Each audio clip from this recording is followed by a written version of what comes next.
Hello and welcome to my brand new podcast. I'm Nicky Raby and I'm thrilled that you're joining us. I do lots of things. I'm an actor, coach, writer, speaker and a mum. And in my coaching work, I work with creatives, personal brands, freelancers and small businesses. In this podcast, I want to talk about success, but not in the traditional sense. I want to bring you conversations that discuss success, what it means, and how there are many different versions. We're going to be talking about business, branding, becoming visible, saying no, saying yes, and how you can create a thriving portfolio career doing more of what you love and less of what you don't. Sometimes there can be a certain mystery around the online world, so I'm going to be asking my guests how they started and grew, how they get paid, how they stand out, and how they create success on their terms. As always, please check the show notes for all things we mention and come and say hi over on social media at Nicky Raby or via my website nickyraby.com/podcast. In today's episode, I am talking to my lovely friend Kate Taylor. She's a creativity and empowerment coach, a master NLP practitioner, and a clinical hypnotherapist. She's also a choir teacher, writer, and a speaker on a mission to help us live an embodied life full of creative expression. I love this. Practical Magic is Kate's take on her blended melting pot of tools, an approach in bringing spark, magic, and a bit of rock and roll colour to her clients' lives. She's got this fantastic thing going on at the moment, which she goes into lots of detail about in this episode. It's the Practical Magic Activation Deck. I have seen it with my very own eyes. It's a coaching toolkit aimed to help us all become our own life coaches. Can't say fairer than that. I know you're going to love this episode. Here it is. Hi, Kate. Hi, Nikki. How are you? I'm really well. How are you? Oh, I'm just so excited to be here. It's such a pleasure to speak with you, my darling. Oh, well, the feeling is completely mutual. So, we've known each other a long time. If people don't know you, let's start there. What do you do? What are you all about? What am I all about? Mainly in 4 words. Instagramming my dog, Bertie the Bedlington. No. I'm Kate Taylor and I am a creativity and empowerment coach. And what that actually means is that I help people to live their most creative lives. And for me, living creatively is not about kind of if you've got a pencil or a paintbrush in your hand. It's about tuning into your essence, like this amazing mixing desk that we've got that's living inside of us, and dialing up to where we really want to get to, and living this life of like what I call full technicolor magic, and doing it in the way that we want to on our own terms. And I do that through this blended melting pot of amazing tools that I've got that I call Practical Magic. And it's about helping people get into their magic and taking practical action to do that. God, it sounds like I'm just reading off my blurb, doesn't it? But yeah, that's me. And now I'm going to do it in French and then in German. I can translate it. Backwards and forwards and in between. Yeah, quite. So how did it all start? Let's go back to the beginning of sort of were you always creative? How did this start for you on this journey of, self-development and creating your own gig? Yeah, it's interesting, isn't it? Because actually when you start like looking way back at where things started, you can go right back to day one, essentially. But my work as a coach started in earnest when I was working. I used to work as head of client services in advertising agency world, which is an incredibly amazing job to work in, very fast paced and very people powered. And I love being around kind of creative people. I didn't ever consider myself to be creative because I wasn't doing the creative output. However, my work was about helping my clients to get to where they needed to get to, both from business objectives, but actually personal objectives as well. But also working very much with the teams that I worked with. So I worked with a lot of incredible people, and I loved pulling teams together and getting the best out of people. But what really struck me was the women that I used to work with in these environments, very male dominated. I know it's changing now, but women wouldn't put themselves forward. And there was often, their ideas would get either trodden down or taken on by somebody else's ego as their own. And I really recognized that women weren't standing in their power, and it was having a huge impact on their confidence and what they thought they were capable of doing. And also around that time, I was going through my own kind of what I call my midlife crisis, which was only in my early 30s. And I had had bereavement of both my parents, so I was still in a grieving process. I was in a marriage I didn't know if I wanted to be in. There was so much going on. I didn't know if it was a job that I wanted to do. And I'm sure you can recognise this as well, Nikki, is that you can get into that kind of mind soup of, and it doesn't matter how much white wine you consume, it doesn't find you the answers. So I was completely overwhelmed, confused. And actually somebody said to me, why don't you go and see a life coach? And I knew therapy has a great place, but I'd done a lot of that through grieving, and I wanted steps forward. So I went and saw this amazing guy called Matt, who I'm still really close with now. And it was amazing for just getting everything that was kind of all the tabs open in my brain and get them all out in front of me and make sense of what really mattered and what didn't matter and how I could get some clarity moving forward. And it completely changed my bloody life. Excuse me. So amazing. I found it so cathartic. I thought, wow, if it does this for me, imagine how I can help other women to do the same and step into themselves and what they want to be doing.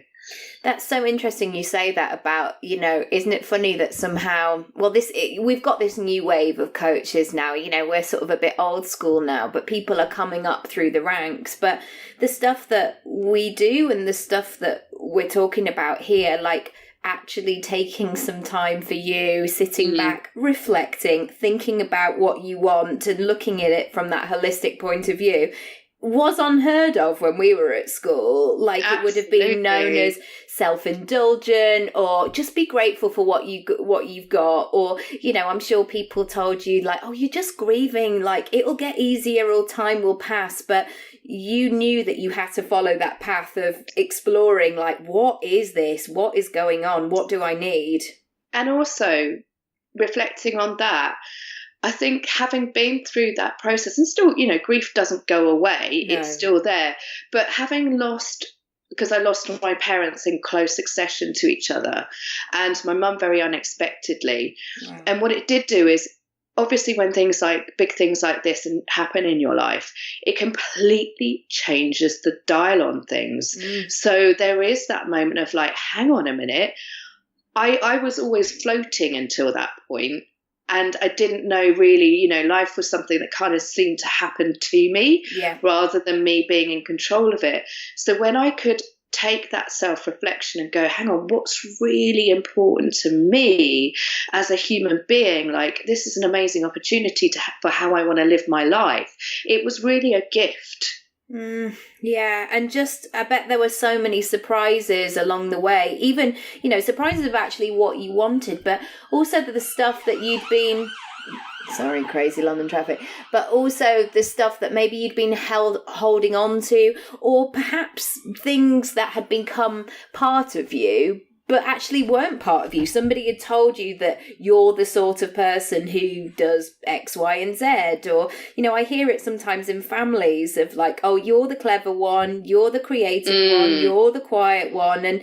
And sometimes you look back and you go, hang about, that's not actually me. Yeah. Oh my goodness. 100%. It's so interesting, isn't it? The labels that get put on us.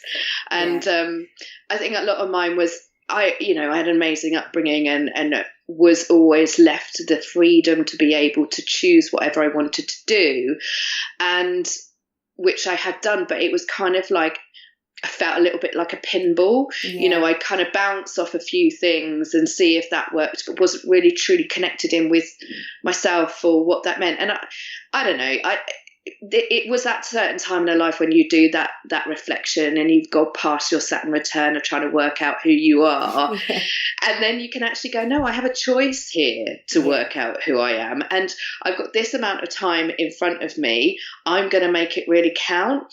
And for me, that was a big lesson, because my mum for example, she worked really hard all her life as a nurse and caring for my dad. And it was only about 6 months into her retirement that she passed away. And she was living for her retirement. You know, she was working so hard to get there, and then it was taken away from her.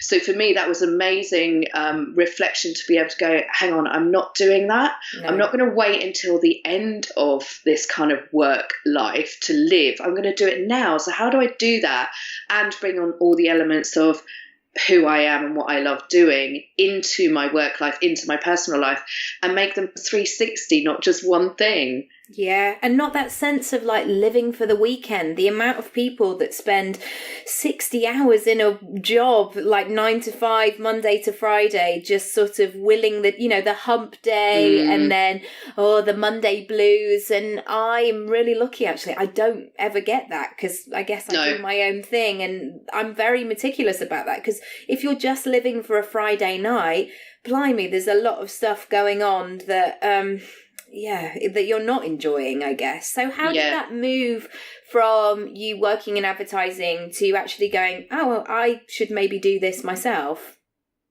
So I made the decision. Obviously, I had that moment of clarification when I was working with a coach.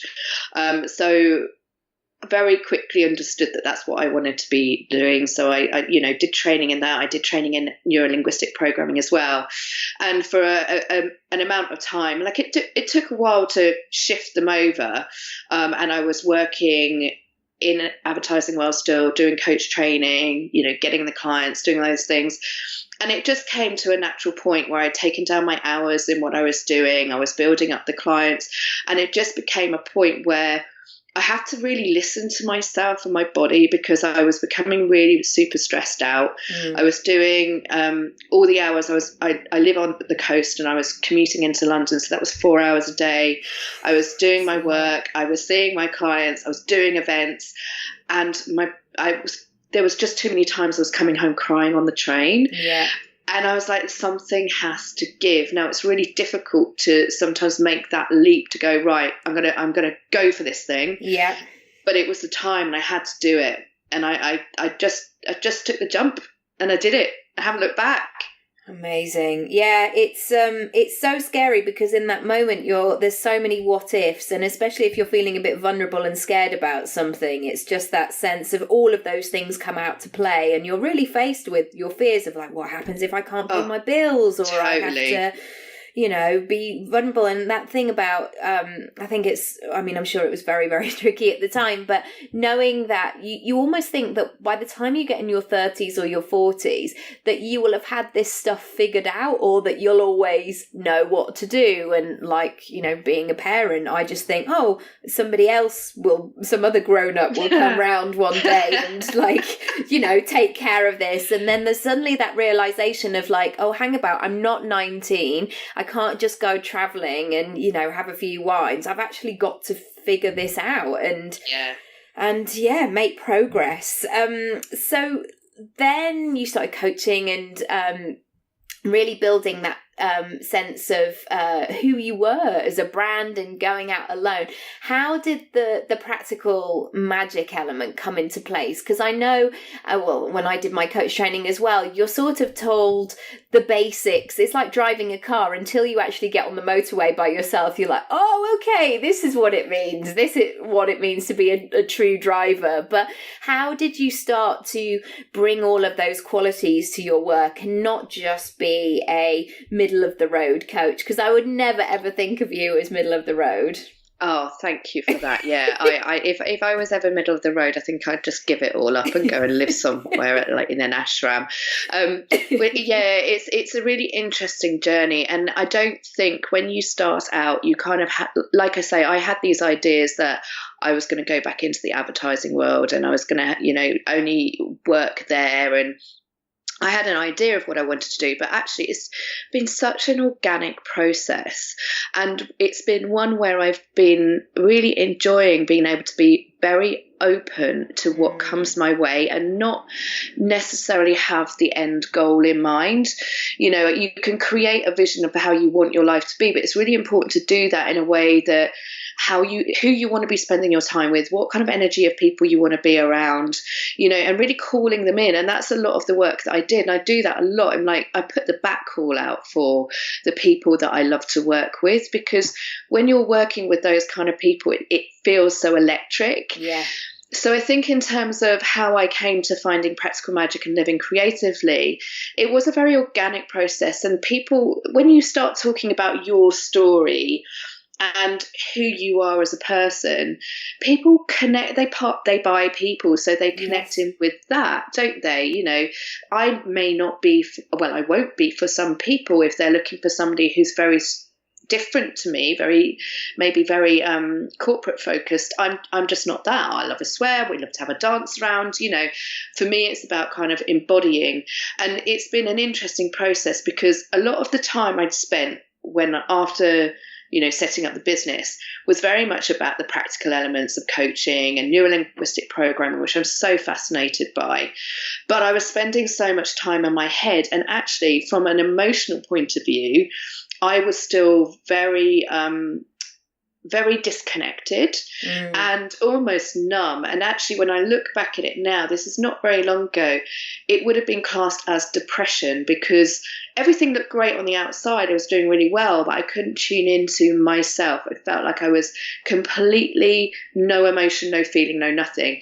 And that's quite difficult to be in that space when you're working with clients. And it was actually through a process of trying to find out what this energy was that was stuck in my body that I tried everything, like literally everything. I tried Reiki, I tried tarot, I tried kinesiology. I went to every kind of program going, but I ended up going to this amazing class by my friends Lucy and Joe at Higher Selfie Workshop, where my friend Jane was giving a Koya class, which is a movement practice. And I found myself, and I really resisted it, but I found myself We're very British about it. I'm sorry, we don't let our inhibitions go. I was happy dancing in my bedroom. I was a dancer when I was, I love going clubbing and dancing, but it was just, I was like, no, I'm very practical now. Thank you. I'm a businesswoman. I don't dance. Right. Anyway, I found myself at the end flinging my arms around. I think dancing something like Katy Perry or Lady Gaga or something. You were a firework. And and literally this energy flooded through my body, and it was joy. And I was like, oh my goodness, I can feel again. And so for me, that was like my magic coming back. It sounds a bit cheesy, but that's really how I felt. So that kind of like started this whole journey of tuning into the conscious, the unconscious, the creativity that lives in, just getting us back in the embodied so we can be connected to all of ourselves.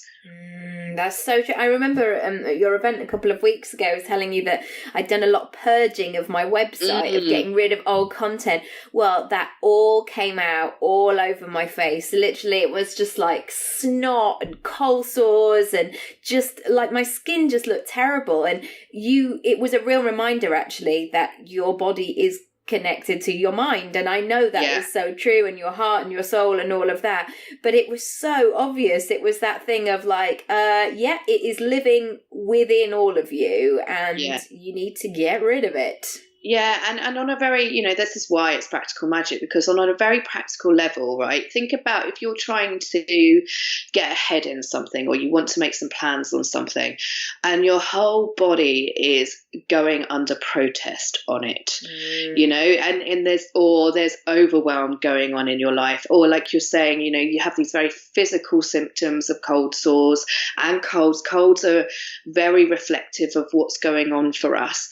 And so for me, I think we're an amazing tuning fork, so that we can ask our bodies, as much as we're practically trying to move forward with things, ask our bodies to help us and show us how to do it.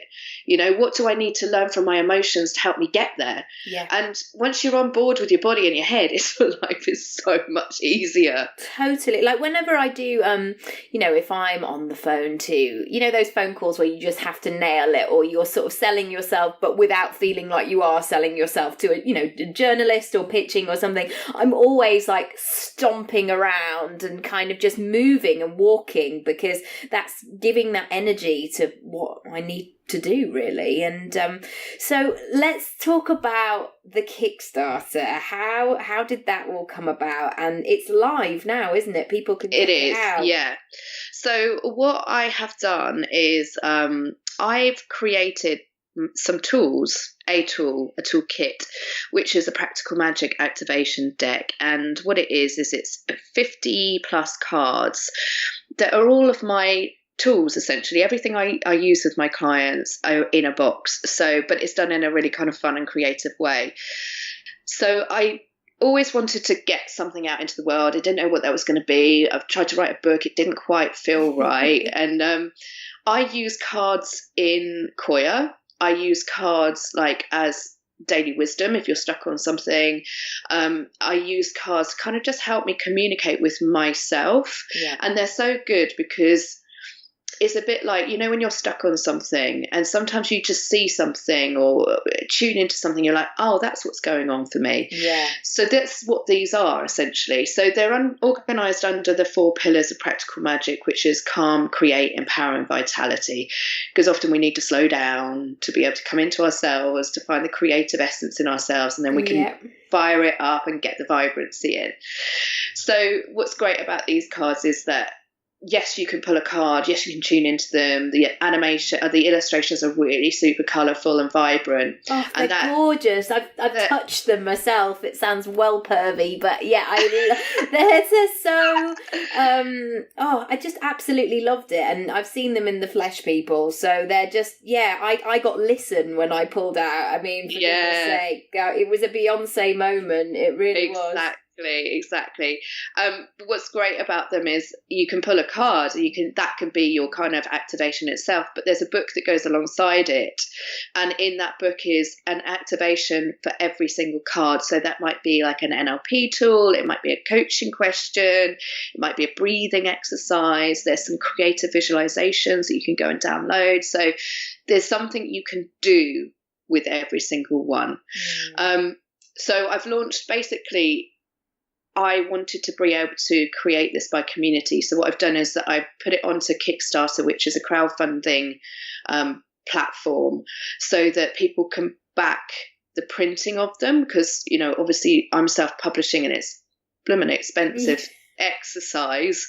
And also I wanted them to be created I didn't want them to just be me putting them out into the world, because they are magic and they're infused with so much of what I've learned from everybody that I've worked with, that it felt right that everybody has part in their creation. Yes. Yeah, and they're so, practical is so key, because they're really easy to use. I think sometimes I can be put off with, I know that cards or crystals or all sorts of things work for lots of people, but sometimes it's that sense of like, oh gosh, it's something else that I need to learn, or, I really want the benefits now. But with the cards, you get so much from it without the kind of hard work of it. You can do the work that is actually going to matter, rather than going, okay, 2 kings, what does that mean? You can tell I haven't got on with cards. But it's very self-explanatory, and then you can pick out what you need from it. Yeah, exactly. And often when you pull a card, I took them to an event I was at this Saturday, and it's quite incredible that every single person that pulls them, they're like, that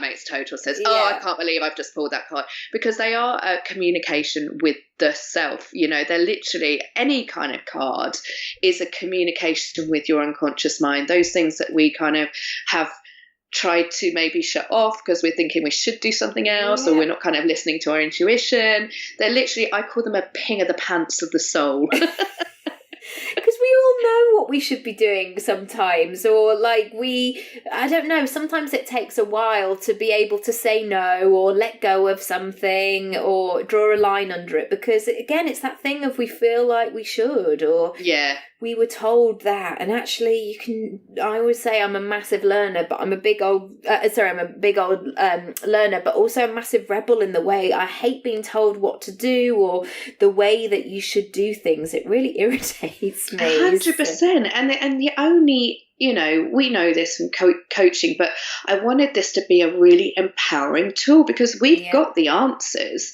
We spend so much time looking outside to, either whether that's looking at what other people are doing and comparing ourselves, or asking for advice, and it's still not feeling right. Yeah. And actually the only place to find the answers is in you. Yeah. So these just help you connect with that.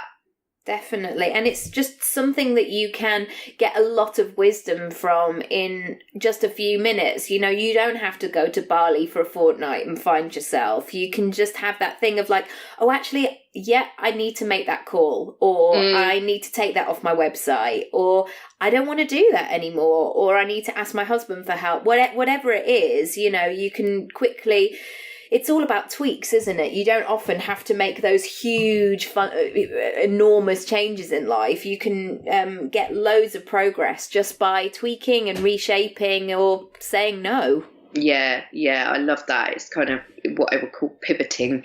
It's just like checking in with the self, and that's the other thing as well, is like, again, like I was talking about earlier, it's the communication with the self, and it's that tuning into the body, because that embodiment's super important. So trusting intuition, trusting your body, listening to your body, like that card that you pulled is an incredible one for... We spend so much time in noise that actually when we stop to listen, you can have a really great conversation with yourself past that inner critic negative chatter. When you've let that kind of go, okay, I hear you there. I'm just going to put you on silent for a minute because I want to listen into something else.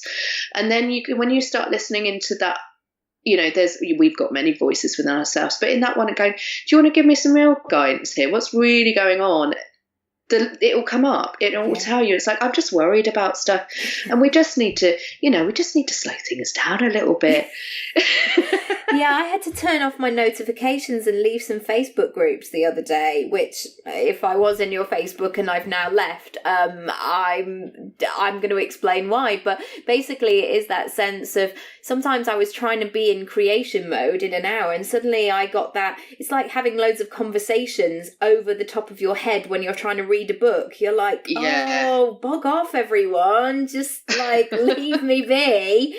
And you have to, this is the thing, unless you do something about it, unless you consciously make a decision to make things better, there isn't going to be a big scary grown-up who's going to come along and say, okay guys, can you just let Nicky just do some work here? You have to put those things in place, especially if you're in your own business and creating something for yourself. Yeah, and that's the key, isn't it? Not to get distracted by ourselves, which is so easy to do.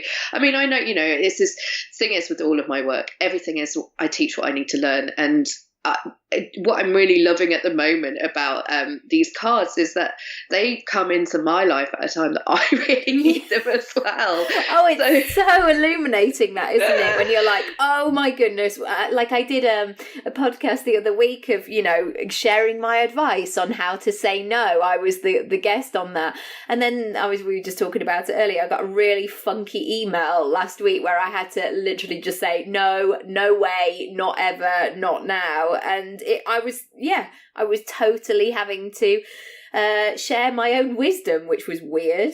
Yeah, exercise that muscle. It's not always easy to do, but it's and often, when you are shifting and changing and doing things, there's all kinds of lessons that come up, isn't there? And they come up in the most sometimes very uncomfortable ways. To not put too light a point on it, and having something that can kind of just ground in with yourself. And knowing that you've got these tools is sometimes like, all right, I'm just gonna stop a minute and maybe listen to myself. Yeah. And just give yourself permission that it's okay. It's not self-indulgent, or it's not, another thing that you will do in a few years when you truly have your breakdown. It's these daily actions, isn't it, that you can just keep connecting with. Oh, 100%. And this is the thing that keeps me, I think keeps me grounded, because I have I have low level anxiety all of the time. Like, I'm constantly, especially at the moment with putting my project out into the world, my ego has gone bonkers.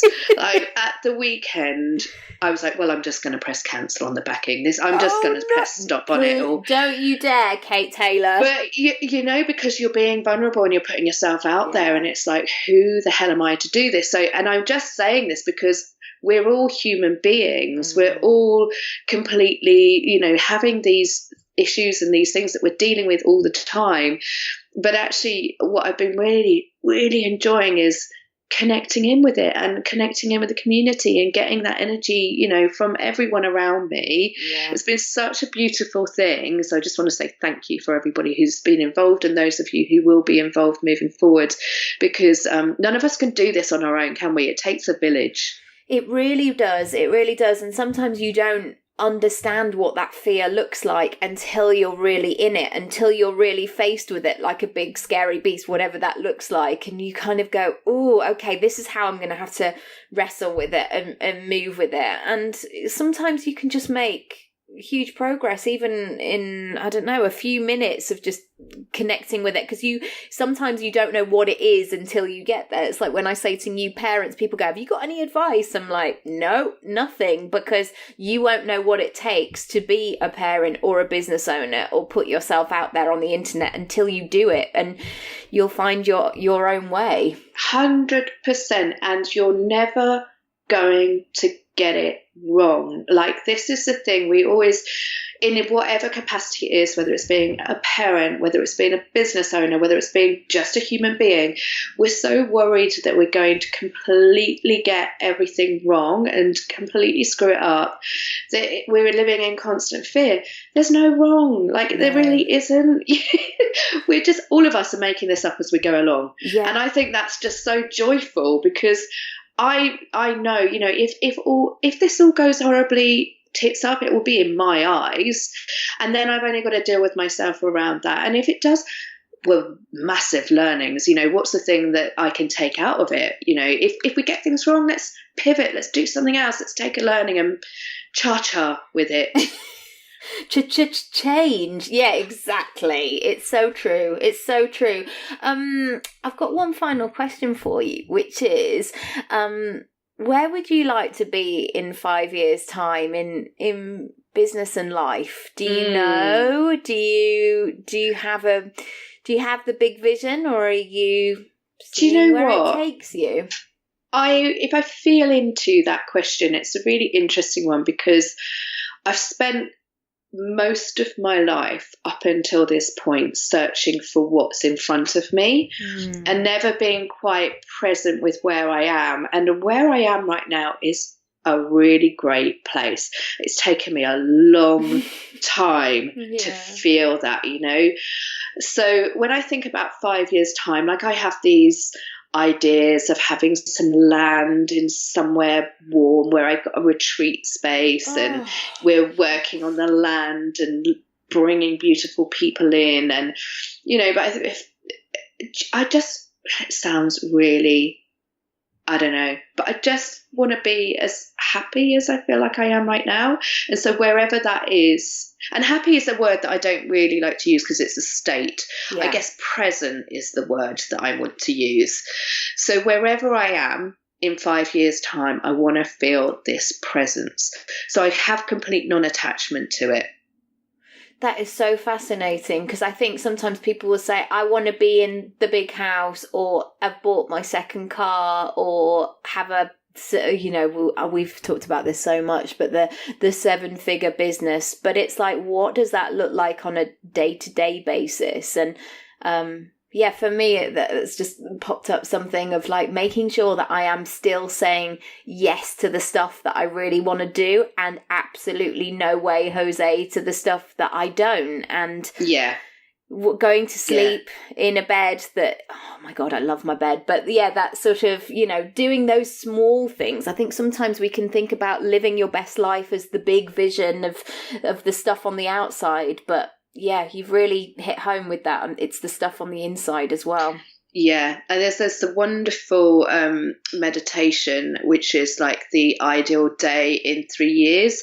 And it's a beautiful one for taking yourself just daydreaming, and really allowing the body and the unconscious and your energy to float around and dream things up. And when you're able to do that, it brings it into the present moment, because where we are right now is the only place we need to be, in my eyes. Now, as a coach, that's kind of a little bit, it can seem a bit against what I do.